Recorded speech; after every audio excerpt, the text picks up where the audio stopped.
हमारा कॉन्स्टिट्यूशन सबसे बड़ा है, बल्किएस्ट है इन द वर्ल्ड। तो हमारे कॉन्स्टिट्यूशन में कितने आर्टिकल्स है? 398 आर्टिकल्स। यूएसए में कितने हैं?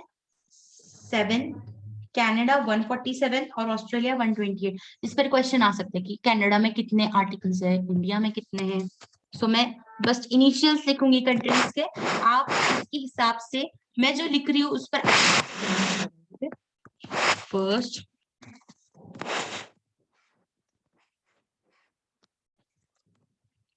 is India. How many articles? 398 articles, right? India 398 article. उसके बाद और 8 शेड्यूल। और USA USA 7 article. Canada 147 articles. और फिर ऑस्ट्रेलिया 128 आर्टिकल्स। अच्छे से इसको आप लिख लीजिए, इसका स्क्रीनशॉट निकाल लीजिए। मैं आपको जो बोल रही हूँ नो, आप बस ध्यान से सुनिए, एनालाइज कीजिए। मैं आपको गारंटी देती हूँ आपको सब समझ में आएगा और अच्छे से आपको एग्जाम जाएगी। ओके, सो इंडिया में कितने आर्टिकल्स है? 390 articles and 12 schedules, 8 schedules, sorry 390 के 8 आर्टिकल्स एंड 8 शेड्यूल्स। फिर यूएसए में कितने हैं? 7 आर्टिकल्स, कनाडा में 147 और ऑस्ट्रेलिया में 128। 398 7 147 128, 398 7 147 128, 398 7 147 128, 398 7 147 128, 398 7 147 128। इंडिया सबसे बड़ा। यूएसए, हम बोलते हैं यूएसए इतना बड़ा है, पर उनकी कॉन्स्टिट्यूशन इतना सा है। फिर कनाडा ठीक ठाक, ऑस्ट्रेलिया ठीक ही है 128, सबसे कम यूएसए। इंडिया सबसे बड़ा 398 आर्टिकल्स एंड 8 शेड्यूल्स। यूएसए में हमारे जितने शेड्यूल है उससे कम आर्टिकल्स 7। कनाडा 147 और ऑस्ट्रेलिया ठीक ठाक 128, not bad. Then third point आता है सॉवरेन, डेमोक्रेटिक और republic. A sovereign nation is initially supreme and independent of any outside control. The word socialist aims at establishment of an agrarian society in India. The term secular means state which has no official religion. The best definition of democracy was given by Abraham Lincoln, that it is a government by the people, of the people, and for the people. The word republic signifies that the head of our state elected and not hereditary. Sovereign, democratic और Republic. हमारा India का जो constitution है, पहली बात तो क्या था, हमने फीचर देखा, रिटन कॉन्स्टिट्यूशन है, फिर बड़ा है, उसमें कितने आर्टिकल्स हमने देखा, और फिर क्या है, सोशलिस्ट, सेक्युलर, सॉवरेन, डेमोक्रेटिक और रिपब्लिक। सॉवरेन, डेमोक्रेटिक और रिपब्लिक। हमारे इंडिया में हमारे इंडिया में कोई भी एक धर्म नहीं है। मतलब India is a Hindu state, India is a Muslim state, और India has adopted certain religion, नहीं। यहाँ पर सर्वधर्म समभाव की भावनाएं है। मतलब हर एक को इक्वल राइट है उनका उनके कल्चर, मतलब उनके गॉड को प्रोफेस करना या फिर उनके गॉड को नमन करना, उनका इक्वल राइट है। फिर चाहे वो हिंदू हो, मुस्लिम हो, सिख हो, ईसाई हो, वो किसी भी तरह से अपने गॉड को गॉड का टेम्पल बना सकते हैं, उनका रिलीजन फॉलो कर सकते हैं। यहाँ पर कोई ऐसा नहीं है कि इंडिया ने कोई पर्टिकुलर रिलीजन ले रखा है। ठीक है, हमारे अब्राहम लिंकन जी ने क्या बोला था, ये तो सबको पता है, that constitution is government by people, of people, and for people. Okay, the word republic signifies the head of our state is elected and not hereditary.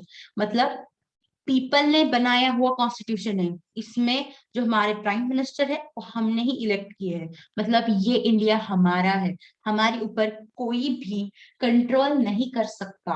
No one can control our India. Okay, guys. Then parliamentary type of government. India क्या है? Parliamentary type of government.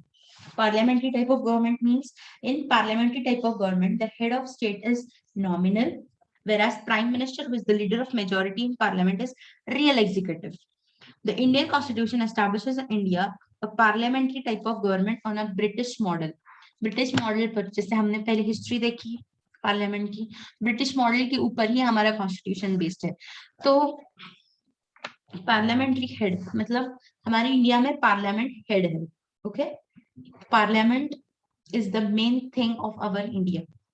Then partly unitary and partly federal. Unitary मतलब unitary and federal, इसको explain ही करना पड़ेगा guys. मैं पहले पढ़ूंगी फिर मैं आपको एक्सप्लेन करूंगी. आई होप आपको स्टेप बाय स्टेप समझ में आ रहा है और आप ग्रास्प करते जा रहे हो. Okay, partly unitary and partly federal. India's constitution has been variously described as quasi federal. Quasi federal मतलब क्या, मैं बताने वाली हूँ, आप बस सुनते जाइए मेरे वर्ड्स को. Quasi federal, federal with strong unitary and pro-center basis. Federal is a structure, but unitary is a spirit. Federal is normal times, but within possible of being converted into purely unitary, one being during emergency. Federal और unitary. Unitary मतलब ज्यादा centre के पास power है या ज्यादा state के पास पावर है. यूनिटरी और फेडरल. फेडरल मतलब यूनियन पावर और फेडरल मतलब स्टेट पावर. हमारा कॉन्स्टिट्यूशन कैसे बना है? यूनिटरी बना है या फेडरल बना है? तो इट इज क्वाजी फेडरल, मतलब दोनों है, दोनों के पास पावर है, इक्वल राइट. स्टेट भी है, यूनियन भी है. यूनियन के पास भी पावर है और स्टेट के पास भी पावर है. बस यूनियन कब ज्यादा पावर कर सकता है? तो पहली बात तो यूनियन के पास कब पावर होगा? यहाँ पर स्टेट का कोई भी मतलब फेडरल कोई नहीं होगा. तो इमरजेंसी में, जैसे कोविड-19 के वक्त हमारे प्राइम मिनिस्टर जो ऑनरेबल नरेंद्र मोदी जी, उनकी वजह से यहाँ लॉकडाउन हुआ, तो वो इमरजेंसी पावर किसके पास थी? स्टेट के पास नहीं थी. ऑल ओवर इंडिया लॉकडाउन जो हुआ था 6 महीने के लिए, तो वो इमरजेंसी पावर थी हमारे यूनियन के पास. किसके पास थी? यूनियन के पास. उसको बोलते हैं unitary power which is emergency. In emergency unitary power में फेडरल कोई भी दखल अंदाजी नहीं कर सकती. ओके, बट वैसे तो दोनों के पास इक्वल पावर है. It is called quasi federal, but in emergency case unitary के पास बहुत ज्यादा पावर है then state. Okay, understanding? Then, partly rigid and partly flexible. There are certain provisions which can be amended by simple majority in parliament, while there are certain provisions whose amendment require not only special majority in parliament, but also ratified by at least one half of the state legislation. जैसे हमने पहले देखे subjects. Partly rigid और partly flexible मतलब अगर हमें कुछ constitution में अमेंडमेंट लाना है, तो certain provisions which can be amended by simple majority in parliament. Simple majority मतलब जितनी मेजोरिटी लगने वाली उससे हमारा अमेंडमेंट हो जाएगा. कुछ के लिए बहुत रिजिड बना है. Whereas certain provisions whose amendment requires not only special majority in parliament but also rectification by at least one half of the state legislation. जैसे मैंने पहले बताया कि one half of legislation का मतलब मेजोरिटी मतलब उनके वोट्स आना बहुत जरूरी है. One half of the state should approve कि बाबा अमेंडमेंट हो जाए. Okay, fundamental rights. Under Indian constitution as original enacted, the citizen of India has been granted the 7 fundamental rights. Fundamental rights तो हम सबके पास हैं, जो आज हम जी रहे हैं कॉन्स्टिट्यूशन की वजह से. हमारे बी आर अम्बेडकर जी ने जो ड्राफ्ट किया था, उस वजह से हमको 7 फंडामेंटल राइट्स मिले, जिस वजह से हम आज बोल सकते हैं. ये जो मैं आपको लेक्चर प्रोवाइड कर रही हूँ, राइट टू स्पीच की, जिस वजह से मेरे जो दिमाग में चल रहा है मैं आपके तक पहुंचा सकती हूँ. This is a fundamental right. Right to speak, right to freely move. मैं जहाँ जा सकती हूँ वहां जा सकती हूँ. Why this is all happening? Because of fundamental rights which are provided by our Constitution of India. So हमें कितने फंडामेंटल राइट्स मिले? 7 फंडामेंटल राइट्स. इस पर क्वेश्चन आ सकते हैं. How many fundamental rights? 7 fundamental rights.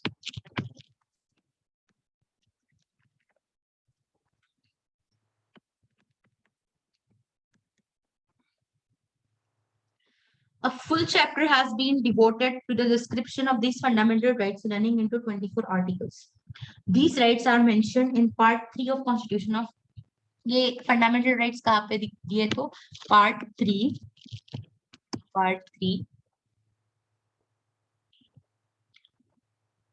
of Constitution.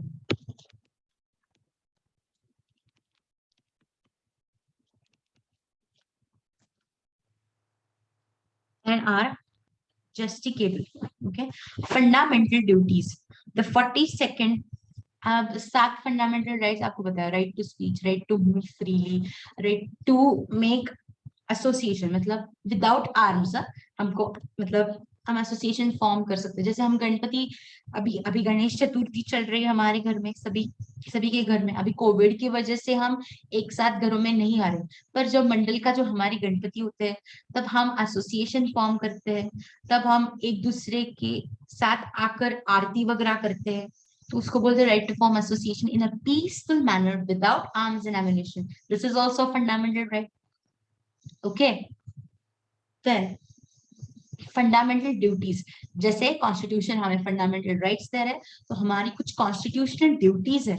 हाँ, me as a citizen, मेरे कुछ राइट है कॉन्स्टिट्यूशन की तरफ, मतलब देश की तरफ. तो क्या मैं इन कॉन्स्टिट्यूशन फंडामेंटल राइट्स को फॉलो करूंगी, बट विथ रिस्ट्रिक्शन. कुछ भी ऐसा नहीं करना है जिससे मेरे सॉवर्जिनिटी या इंटीग्रिटी इंडिया की खराब हो जाए, मेरी इंडिया का जो रेपुटेशन है वो खराब हो जाए. ऐसा कुछ फंडामेंटल राइट्स नहीं करना. तो मेरी ड्यूटी क्या है as a citizen of India? The 42nd Amendment of the Constitution added new part of Constitution under heading Fundamental Duties. ये कब हुआ? 42nd Amendment में. In 42nd Amendment में क्या हुआ? तो Fundamental Duties.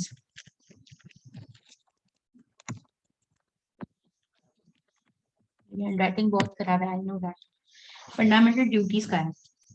The 42nd Amendment to Constitution added new part of Constitution under the heading Fundamental Duties. It lays down a code of 10 duties. 10 duties है जो हमें follow करने हैं for all citizens of India. जैसे मैंने अभी बताया, ये 10 duties आपकी ओर से आपको अपने देश के लिए करनी है. Directive principle and state policies. Directive principle of state policy concept has been borrowed from Constitution of Ireland. Directive principle कहाँ से लिया हमने? आयरलैंड से.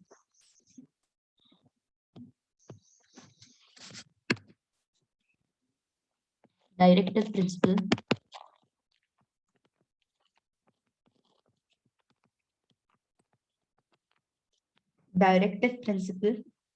of state policy.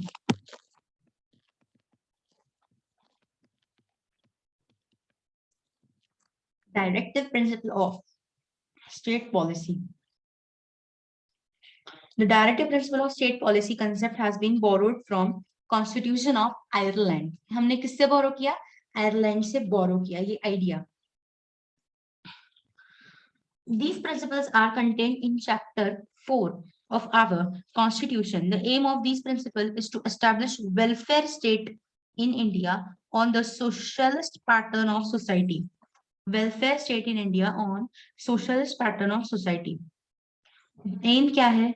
तो welfare state in India on a socialist pattern of society. Ireland से हमने लिया है. ये कहाँ पे है? चैप्टर 4 पे. इसका ऑब्जेक्ट क्या है? तो welfare state in India. Okay. Then independent judiciary.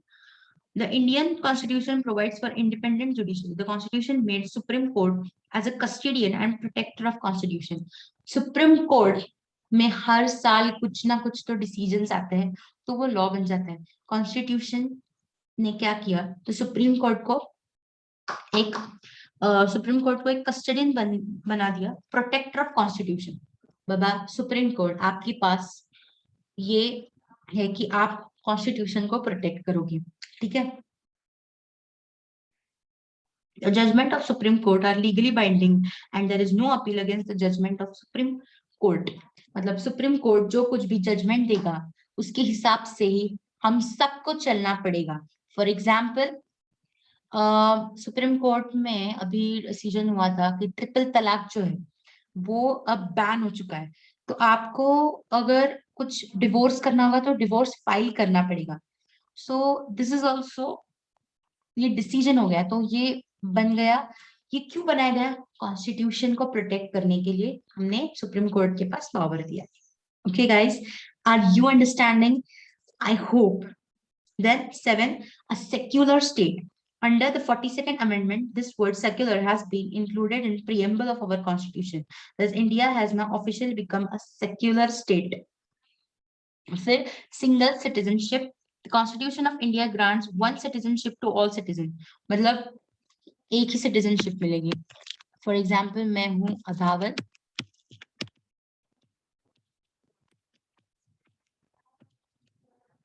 मुझे एक ही citizenship मिलेगी. मेरा नाम अंकिता गानू है तो मुझे अंकिता गानू करके ही सिटीजनशिप मिलती है. मेरा आधार जो है उसके ऊपर मेरा लिखा हुआ सिटीजनशिप है तो वो आईडी कार्ड हो गया. तो मुझे एक ही सिटीजनशिप मिलेगी. मेरा भाई, उसको एक सिटीजनशिप मिलेगी. मेरी माँ, मेरे पापा और कोई भी है, आपका फ्रेंड हो सकता है, उसको एक ही सिटीजनशिप मिलेगी. दो दो सिटीजनशिप लेके घूमना नहीं है. मेरे पास दो आधार कार्ड है, दो आधार कार्ड है नहीं, एक के पास एक ही आधार कार्ड होता है. बिकॉज इंडियन कॉन्स्टिट्यूशन में ऐसा लिखा है कि एक सिटीजन के पास, एक पर्सन के पास एक ही सिटीजनशिप होगी.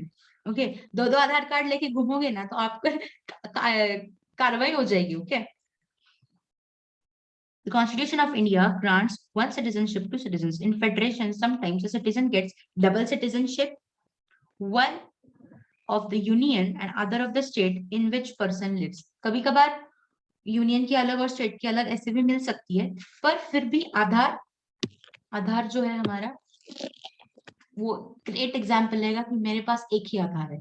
मेरे पास दो दो आधार नहीं हो सकता. अगर दो आधार है तो आपको डबल सिटीजनशिप नहीं मिलने वाली. ओके.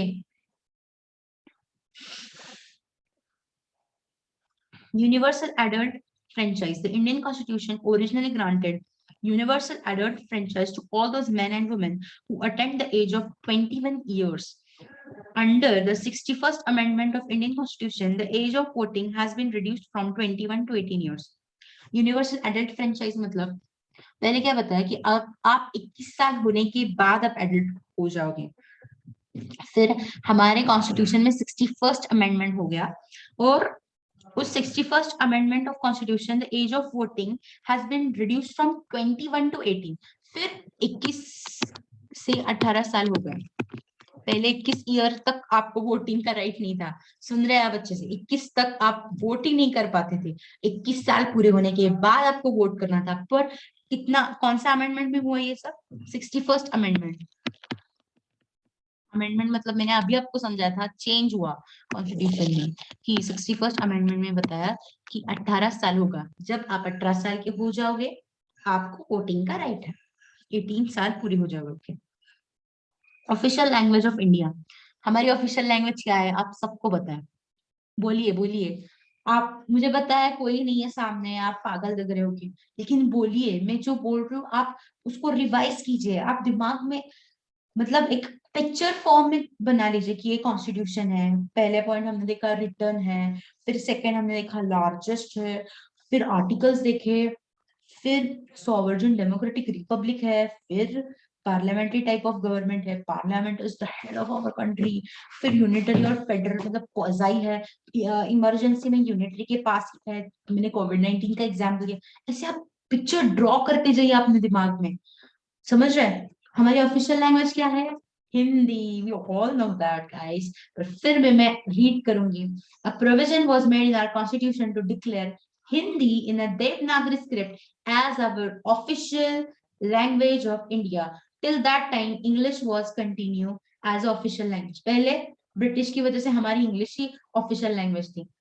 फिर बाद में हिंदी को प्राधान्य मिला और मतलब हमारे भारत देश में ज्यादा से ज्यादा लोग हिंदी बोलते थे.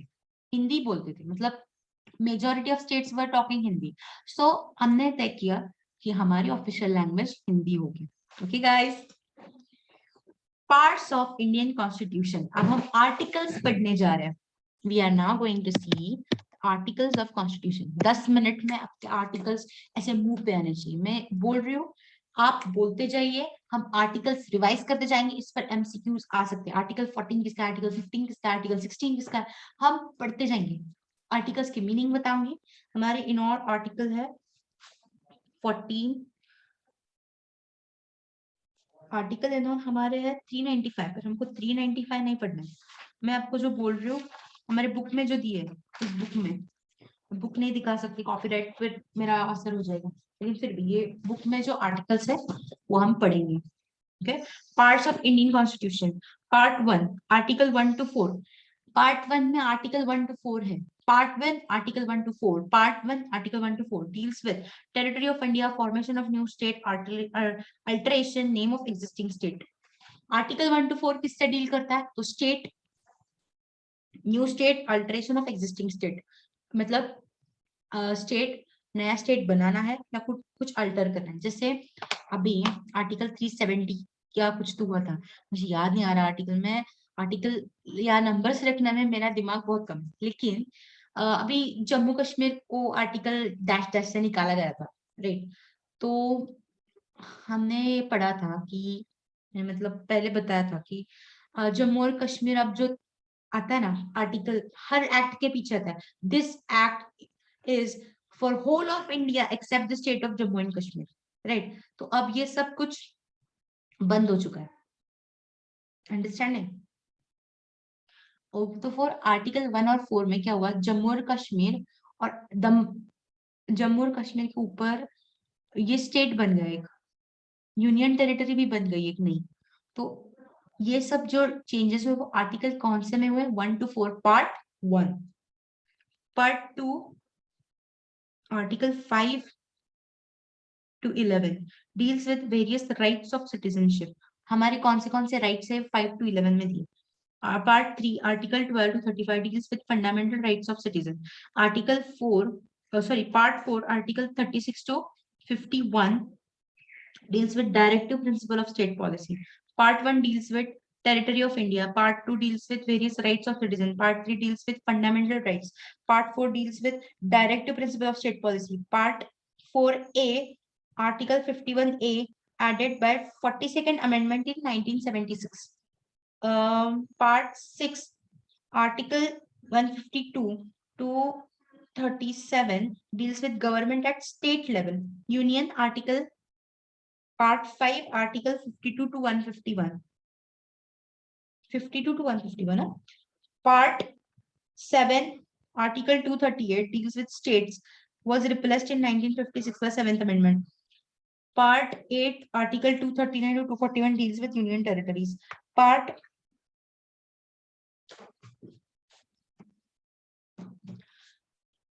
10 consists of two parts. Added by 73rd Amendment 1992 contains new schedule 11. It contains 29 subjects related to Panchayat Raj. They have been given administrative power. Part 10 deals with schedule of tribal areas. 11 deals with between union and state. 12 deals with distribution of revenue between union and state appointed finance commission, contract, liabilities, etc. Chapter 2 बस खत्म होने को आया है। Schedules of Indian Constitution. First schedule, lists of state and union territories. Second, salary of president, governor. Third, forms of oath and affirmation.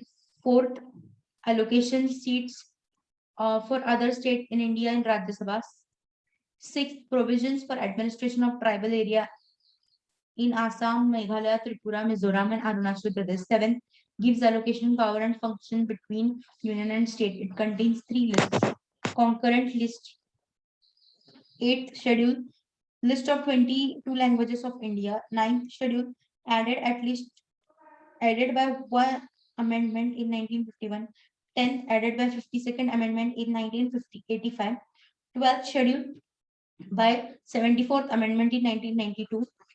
borrowed features of Indian Constitution, मतलब हमने हमारा constitution जब हमने बनाया तो हमने कहाँ से कौन सी चीजें बोरो की, ये तब हमारा कॉन्स्टिट्यूशन बना। तो first from UK nominal head president like queen, president ही सब कुछ साइन करने के बाद हमारा काम होता है, तो ये सब हमने यूके से लिया। Cabinet system of minister UK से लिया। Post of prime minister UK. Parliamentary type of government UK. United Kingdom से लिया, मतलब आपको बताइए। Council of minister responsible of lower house, then speaker in Lok Sabha, ये भी हमने यूके से ही लिया। अब हमने यूएस से क्या क्या लिया, यूएस मतलब यूनाइटेड स्टेट्स, यूनाइटेड किंगडम से हमने ये सब लिया। अब यूनाइटेड स्टेट्स से क्या क्या लिया, यूनाइटेड स्टेट्स रिटन कॉन्स्टिट्यूशन।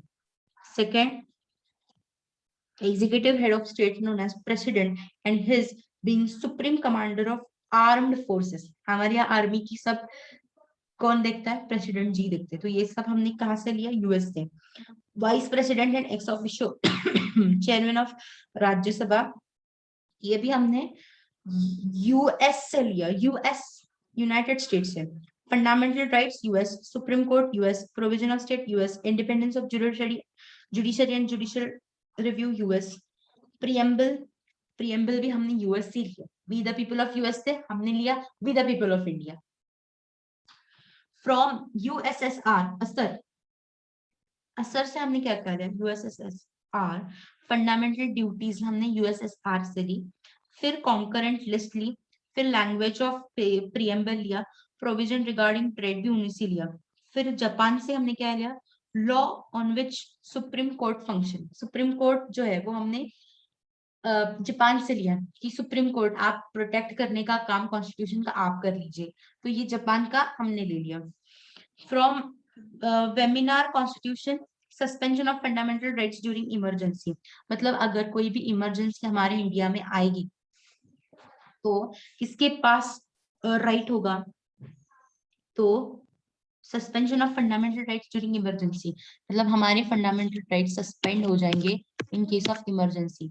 जैसे कोविड-19 के वक्त हमको बाहर, घर से बाहर जाना अलाउड नहीं था, तो ये हमारा फंडामेंटल राइट इन्फ्रिंज हो गया था। पर ये स्टेट मतलब suspension of fundamental rights during emergency हमने किससे लिया, the from the webinar constitution of Germany, German से लिया, जर्मनी ने ये लिया था, ये हमने लिया। जापान से हमने कौन सा लिया, सुप्रीम कोर्ट वाला। ऑस्ट्रेलिया से कॉन्करेंट लिस्ट, मतलब स्टेट, स्टेट और पार्लियामेंट और स्टेट, पार्लियामेंट और स्टेट, स्टेट लेजिस्लेटिव, ये दोनों कॉन्करेंट लिस्ट बोलते हैं उसको। लैंग्वेज ऑफ प्रियम्बल ऑस्ट्रेलिया से ली, provision regarding trade, commerce and intercourse from Australia, intercourse don't take dirty name. Law of on suspension of Supreme Court function from Japan.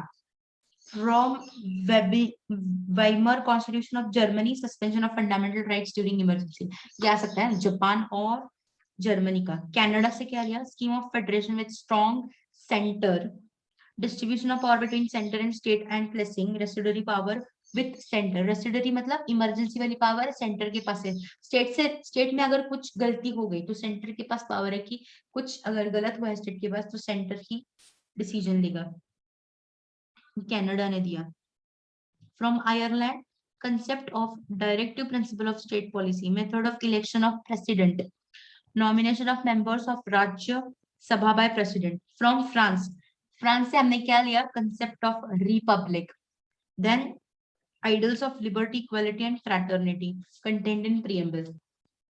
हमने सब देशों से भाई बहुत कुछ ले लिया और अब हमें पढ़ना लग रहा है।